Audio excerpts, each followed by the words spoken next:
Hey everybody, welcome back to my channel. My name is Tori Brain. Thank you for being here. If you would take a second, like and subscribe, I would love to have you back.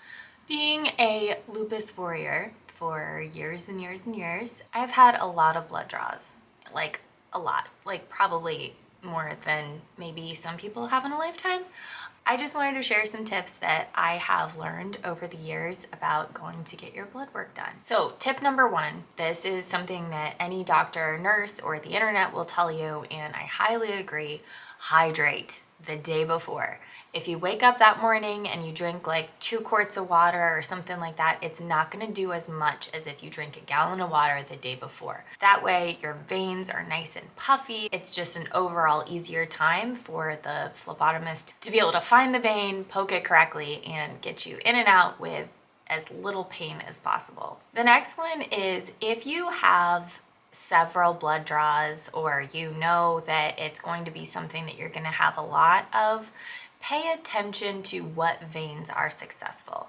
You know how people are just like, oh, I know that like the back of my hand. Know it like the inside of your arm. Some people, their vein is like on top of their arm, and that is the one that doesn't roll. It's the one that people can always find. Pay attention to which one is successful. So on my arm, for instance, I have one really puffy vein that every phlebotomist is like, oh my goodness, I want that one. That one looks so easy, but it's thick and it rolls. So every single time they have to stick the needle in, kind of wiggle around until they can poke it. Sometimes they have to stick me like 3 or 4 times. I have another one that is within an inch of that one. It's a lot smaller, it's a lot harder to see. However, that one is a single stick every single time. So when I walk in to get my blood draw done, I point to the correct arm and the correct vein. I'm like, if you go for this one, it will go well. If you go for any other one, it might not go well. Another tip is to treat yourself like you would a child.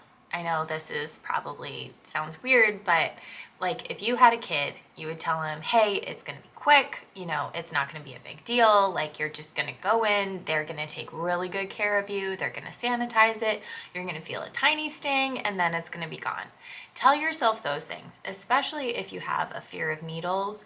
Not thinking about it can kind of turn it into a bigger, scarier deal than it really has to be. So if you can just sit down, know that it's gonna hurt, it's also going to be very quick, and because you've already hydrated yesterday, you already know which vein works best for you, and you can just get it done and then move on. Last tip is reward yourself. I used to pair a donut with getting my blood work done, and until like I went on this crazy lupus diet, which I did not have any donuts anymore, but I would always have something. So whether it was like a decaf coconut milk latte from Starbucks or something like that, I always had something to reward myself after it was done. Definitely have that in place because it kind of turns it into an event, not something, some chore that you have to do that is extremely painful.